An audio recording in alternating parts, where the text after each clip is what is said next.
Racism, a manufactured lie that tried to rewrite history.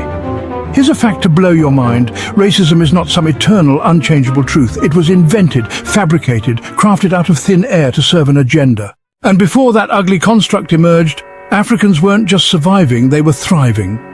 The story of Africa before racism is one of unparalleled brilliance, innovation, and strength. So, how did we get from there to the divisive state we know today? Let's unpack it all, step by step. Long before anyone slapped the label of inferior on black people, Africa was the birthplace of civilization itself. The Nile Valley civilization, anyone? The ancient Egyptians? Yes, Africans built architectural wonders like the pyramids and developed complex systems of writing, governance and medicine. Meanwhile, in Nubia, Kush, Aksum and the Sahelian kingdoms of Ghana, Mali and Songhai, Africans were trading gold, salt and wisdom across continents. Timbuktu, a name that still rings with mystery, was home to one of the world's oldest universities, attracting scholars from as far as Europe and Asia. African societies were advanced, self-sustaining and rich, not just in resources but in culture, art and spirituality. The world didn't just see Africa as equal, it often looked up to it. Let's be clear. Before racism became a tool of oppression, Africans were seen as key players in the global narrative. Ancient Greeks like Herodotus marveled at the Ethiopians, describing them as, quote, the most beautiful and long-lived of men. African warriors, traders and scholars interacted with the rest of the world on equal footing. In medieval Europe, the Moors, who were North Africans, brought enlightenment during the Dark Ages, introducing science, mathematics, architecture and agriculture. In Asia, Africans were revered as warriors and healers, integrated into societies without the divisive lens of race.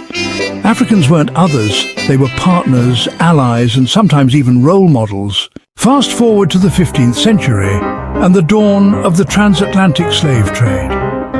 Europe's thirst for land, wealth and labour collided with Africa's abundance. To justify enslaving millions of people, European elites concocted a narrative of black inferiority. The word racism itself didn't pop up until the late 19th century, but the concept had been brewing for centuries. Pseudoscientists like Carl Linnaeus and Johann Blumenbach classified humans into races and ranked them conveniently, putting white Europeans at the top. These ideas weren't based on fact. They were propaganda designed to dehumanize Africans and make slavery and colonization, palatable. Once racism was institutionalized, the world's view of Africans changed dramatically. No longer seen as equals, Africans were now labeled as savages or uncivilized. Colonization stripped African societies of their autonomy, resources and, honestly, their identity.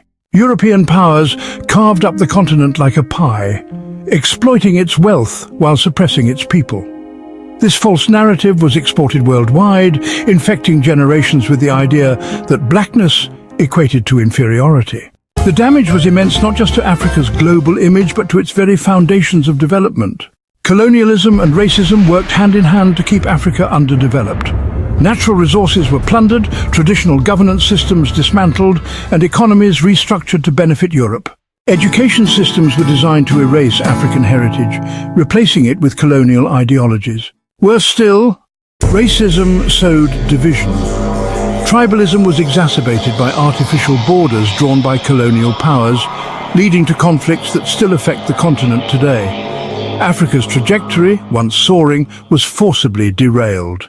But here's the thing about Africa, it's resilient. From the first whispers of resistance to the loud roars of independence movements, Africans have always fought back. Leaders like Nelson Mandela, Kwame Nkrumah, Patrice Lumumba and many others challenged the status quo, reclaiming their nations and dignity. The civil rights movement in the United States, led by figures like Martin Luther King Jr. and Malcolm X, was, inspired by Africa's struggle. The Pan-African movement sought to unite Africans and the diaspora, proving that blackness was not a curse but really a badge of honor. Today, Africans continue to rewrite the narrative, building economies, innovating in tech and reclaiming their cultural heritage on a global stage. So where do we go from here? The answer, honestly, lies in education and empowerment. By learning the true history of Africa before racism rewrote it, we can together undo the damage. Platforms like social media, music and film are already helping to reshape perceptions. The black race isn't waiting for permission to shine. It's happening right now in entrepreneurship, art, activism and more. The key is unity.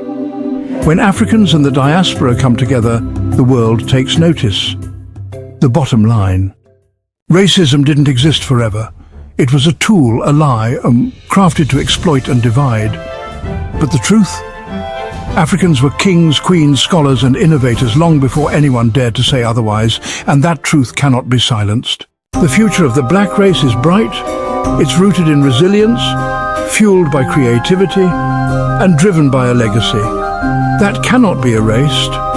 The question isn't whether Africans will rise, it's how high.